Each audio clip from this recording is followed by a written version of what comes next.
हर हर महादेव। आप सुन रहे हैं वेंट अप चैनल द्वारा प्रसारित शिव पुराण कथा। संपूर्ण शिव पुराण को 7 संहिताओं तथा 11 खंडों में बांटा गया है, जिन्हें समय की तृप्ति से हमने कई भागों में विभक्त किया है। फिलहाल शिव पुराण भाग 10 में आप क्रमशः शिव पुराण रुद्र संहिता अध्याय 1 से अध्याय 3 तक का श्रवण करेंगे। बाकी कथा आप शिव पुराण भाग 11 में सुन पाएंगे। तो चलिए आरंभ करते हैं शिव पुराण रुद्र संहिता के पहले अध्याय से। पहला अध्याय ऋषियों की वार्ता, जो विश्व की उत्पत्ति, स्थिति और लय आदि के एकमात्र कारण है। गिरिराज कुमारी उमा के पति है, जिनकी कीर्ति का कहीं अंत नहीं है, जो माया के आश्रय होकर भी उससे दूर है तथा जिनका स्वरूप दुर्लभ है। मैं उन भगवान शंकर की वंदना करता हूँ, जिनकी माया विश्व की सृष्टि करती है। जैसे लोहा चुंबक से आकर्षित होकर उसके पास ही लटकता रहता है, उसी प्रकार ये सारे जगत जिसके आसपास ही भ्रमण करते हैं।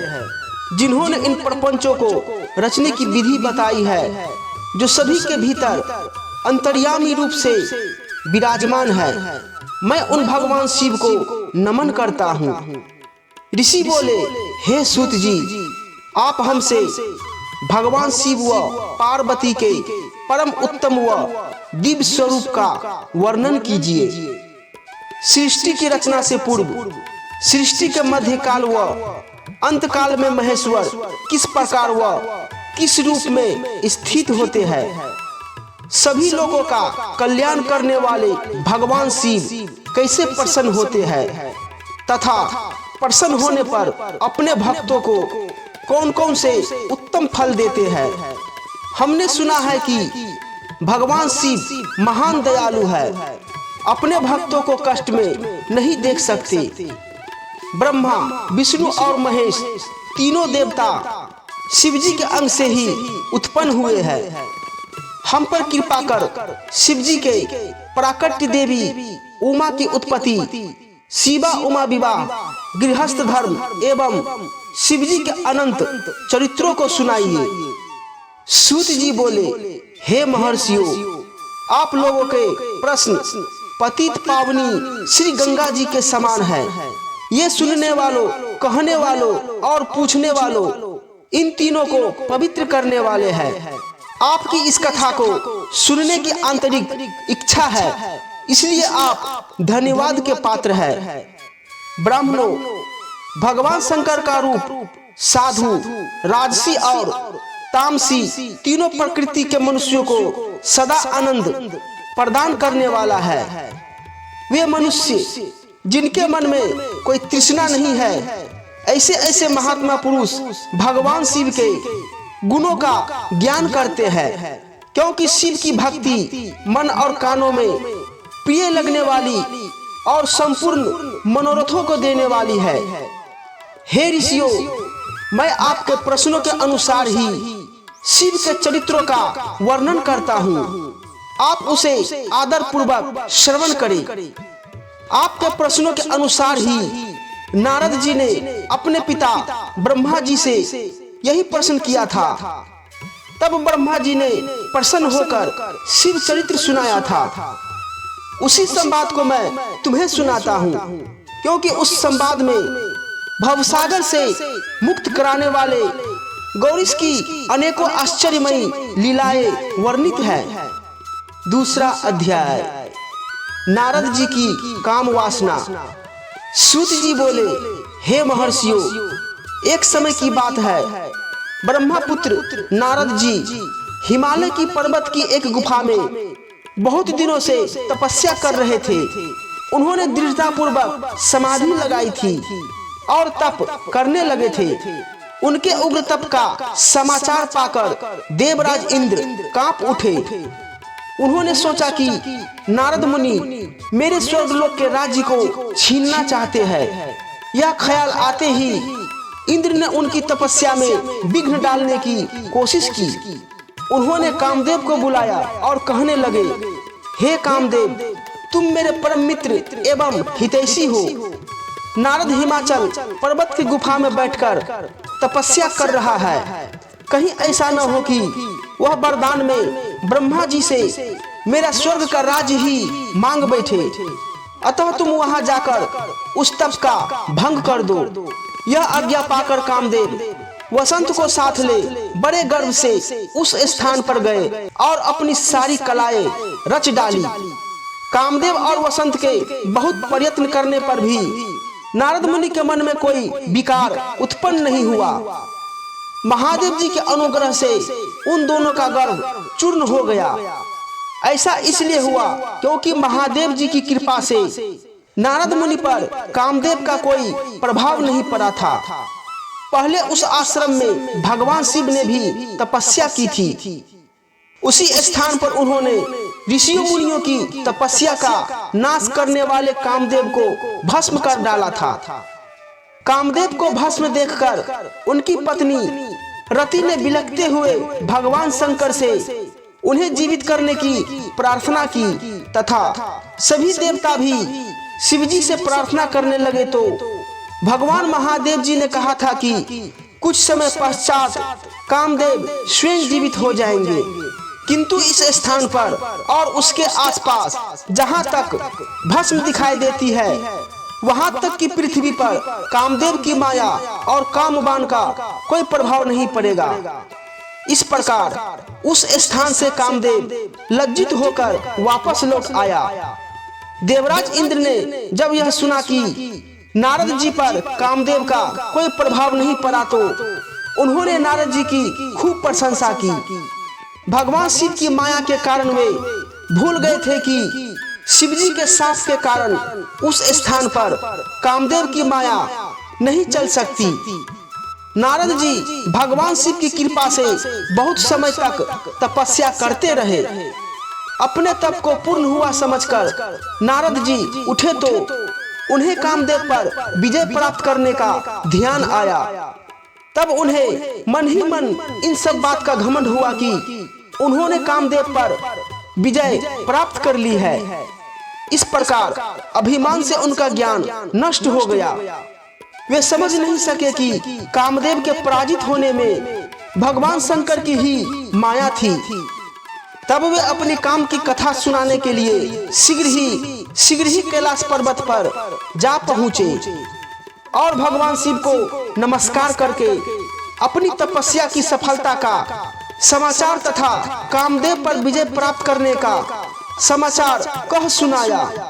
यह सब सुनकर महादेव जी ने नारद की प्रशंसा करते हुए कहा, हे नारद जी, आप परम धन्य हैं, परंतु मेरी एक बात का याद रखना कि यह समाचार किसी अन्य देवता को मत सुनाना। विशेषकर भगवान विष्णु से तो इस बात को कदापि न कहना। यह वृत्तांत सबसे छिपाकर रखने योग्य है। तुम मेरे प्रिय हो, इसलिए मैं तुम्हें यह आज्ञा देता हूँ कि यह बात किसी के सामने प्रकट मत करना। परंतु वे तो शिव की माया से मोहित हो चुके थे, इसलिए उनकी दी शिक्षा को ध्यान में न रखते हुए वे ब्रह्मलोक चले गए। वहां ब्रह्मा जी को नमस्कार कर बोले, मैंने अपने तपोबल से कामदेव को जीत लिया है। यह सुनकर ब्रह्मा जी ने भगवान शिव के चरणों का चिंतन करके सारा कारण जान लिया तथा अपने पुत्र नारद को यह सब किसी और से कहने के लिए मना कर दिया। नारद के मन में अभिमान के अंकुर उत्पन्न हो गए थे, जिसके फल स्वरूप उनकी बुद्धि नष्ट हो गई थी। वे तो तुरंत विष्णु लोक पहुंचकर भगवान विष्णु को यह सारा किस्सा सुनाना चाहते थे। अतः शीघ्र ही वे ब्रह्मलोक से चल दिए। नारद मुनि को आते देखकर भगवान विष्णु सिंहासन से उठ खड़े हुए उन्होंने नारद को गले लगा लिया और आदर सहित आसन पर बैठाया। भगवान शिव के चरणों का स्मरण करके भगवान विष्णु ने नारद जी से पूछा, नारद जी आप कहां से आ रहे हैं और इस लोक में आपका शुभागमन किस लिए हुआ है? यह सुनकर नारद जी ने अहंकार सहित अपने तप के पूर्ण होने एवं कामदेव पर विजय प्राप्त करने का समस्त हाल उन्हें कह सुनाया। भगवान विष्णु काम के विजय के असली कारण को समझ चुके थे। वे नारद जी से बोले, हे नारद जी, आपकी कीर्ति एवं निर्मल बुद्धि धन्य है। काम क्रोध एवं लोह मोह उन मनुष्यों को पीड़ित करते हैं जो भक्तिहीन है। आप तो ज्ञान वैराग से युक्त एवं ब्रह्मचारी है, फिर भला यह काम आपका क्या बिगाड़ सकता था? देवर्षि नारद जी बोले, हे भगवान, यह सब आपकी कृपा का ही फल है। आपकी कृपा के आगे कामदेव की क्या सामर्थ्य है? मैं तो सदा ही निर्भय हूँ। इतना कहकर नारद जी ने विष्णु भगवान को नमस्कार कर वहां से चल दिए। तीसरा अध्याय, नारद जी का भगवान विष्णु से उनका रूप मांगना। सूत जी बोले, महर्षियों, नारद जी के चले जाने पर शिव जी की इच्छा से विष्णु भगवान ने एक अद्भुत माया रची। उन्होंने जिस ओर नारद जी जा रहे थे वहां एक सुंदर नगर बना दिया। वह नगर बैकुंठ लोक से भी अधिक रमणीय था। वहां बहुत से विहार स्थल से उस नगर के राजा का नाम शिवनिधि था। उस राजा की एक बहुत सुंदर कन्या थी। उन्होंने अपनी पुत्री के लिए स्वयंवर का आयोजन किया था। उनकी कन्या का वरण करने के लिए उत्सुक बहुत से राजकुमार पधारे थे। वहां बहुत चहल पहल थी। इस नगर की शोभा देखते ही नारद जी का मन मोहित हो गया। जब राजा शिवनिधि ने नारद जी को आते देखा तो उन्हें प्रणाम करके स्वर्ण सिंहासन पर बैठाकर उनकी पूजा की। फिर अपनी देव सुंदरी कन्या को बुलाया, जिसने महर्षि के चरणों में प्रणाम किया। नारद जी का उसका परिचय कराते हुए शिवनिधि ने निवेदन किया, महर्षि, यह मेरी पुत्री श्रीमती है। इसके स्वयंवर का आयोजन किया गया है। इस कन्या के गुण दोषों को बताने की कृपा कीजिए। राजा के ऐसे वचन सुनकर नारद जी बोले, राजन, आपकी कन्या साक्षात लक्ष्मी है। इसका भावी पति भगवान शिव के समान वैभवशाली, त्रिलोकजयी वीर तथा कामदेव को भी जीतने वाला होगा। ऐसा कहकर नारद मुनि वहां से चल दिए। शिव की माया के कारण वे काम के वशीभूत हो सोचने लगे कि राजकुमारी को कैसे प्राप्त करूं। स्वयंवर में आए सुंदर एवं वैभवशाली राजाओं को छोड़कर भला यह मेरा वरण कैसे करेगी। वे सोचने लगे कि नारियों को सौंदर्य बहुत प्रिय होता है। सौंदर्य को देखकर ही श्रीमती मेरा वरण कर सकती है। ऐसा विचार कर नारद जी फिर विष्णु लोक में जा पहुंचे और उन्हें राजा शिवनिधि की कन्या के स्वयंवर के बारे में बताया तथा उस कन्या के साथ विवाह करने की इच्छा व्यक्त की। उन्होंने भगवान विष्णु से प्रार्थना की कि वे अपना रूप उन्हें प्रदान करे ताकि श्रीमती उन्हें ही बड़े। सूत जी कहते हैं, महर्षियों, नारद मुनि की ऐसी बात सुनकर भगवान मधुसूदन हंस पड़े और भगवान शंकर के प्रभाव का अनुभव करके उन्होंने इस प्रकार उत्तर दिया। भगवान विष्णु बोले, हे नारद, आप वहां अवश्य जाइए। मैं आपका हित उसी प्रकार करूंगा जिस प्रकार पीड़ित व्यक्ति का श्रेष्ठ वैद्य करता है, क्योंकि तुम मुझे विशेष प्रिय हो। ऐसा कहकर भगवान विष्णु ने नारद मुनि को वानर का मुख तथा शेष अंगों को अपना मनोहर रूप प्रदान कर दिया। तब नारद जी अत्यंत प्रसन्न होते हुए अपने को परम सुंदर समझकर शीघ्र ही स्वयंवर में आ गए और उस सभा में जा बैठे। उस सभा में रुद्रगण ब्राह्मण के रूप में बैठे हुए थे। नारद जी का वानर रूप केवल कन्या और रुद्रगणों को ही दिखाई दे रहा था, बाकी सबको नारद जी का वास्तविक रूप ही दिखाई दे रहा था। नारद जी मन ही मन प्रसन्न होते हुए श्रीमती की प्रतीक्षा कर रहे थे। हे ऋषियों, वह कन्या हाथ में जयमाला लिए अपनी सखियों के साथ स्वयंवर में आई। उसके हाथों में सोने की सुंदर माला थी। वह शुभ लक्षणा राजकुमारी लक्ष्मी के समान अपूर्व शोभा पा रही थी। नारद मुनि का भगवान विष्णु जैसा शरीर और वानर जैसा मुख देख वह कुपित हो गई और उनकी ओर से दृष्टि हटाकर मनोवांछित वर की तलाश में आगे चली गई। सभा में अपने मनपसंद वर को न पाकर वह उदास हो गई। उसने किसी के भी गले में वरमाला नहीं डाली। तभी भगवान विष्णु राजा की वेशभूषा धारण कर वहां आ पहुंचे। विष्णु जी को देखते ही उस परम सुंदरी ने उनके गले वरमाला डाल दी। विष्णु जी राजकुमारी को साथ लेकर तुरंत अपने लोग चले गए। यह देखकर नारद जी विचलित हो गए। तब ब्राह्मणों के रूप में उपस्थित रुद्रगणों ने नारद जी से कहा, हे नारद जी, आप व्यर्थ ही काम से मोहित हो सौंदर्य के बल से राजकुमारी को पाना चाहते हैं। पहले जरा अपना वानर के समान मुख तो देख लीजिए। सूत जी बोले। यह वचन सुनकर नारद जी को बड़ा आश्चर्य हुआ। उन्होंने दर्पण में अपना मुंह देखा। वानर के समान मुख को देखकर वे अत्यंत क्रोधित हो उठे तथा दोनों रुद्रगणों को शाप देते हुए बोले, तुमने एक ब्राह्मण का मजाक उड़ाया है, अतः तुम ब्राह्मण कुल में पैदा होकर भी राक्षस बन जाओ।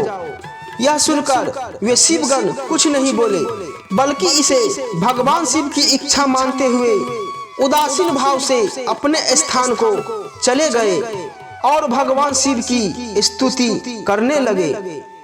इस प्रकार रुद्र संहिता खंड के साथ शिव पुराण अध्याय 1 से अध्याय 3 तक संपूर्ण हुआ। आगे शिव पुराण भाग 11 में शेष कथा का श्रवण करेंगे। हर हर महादेव।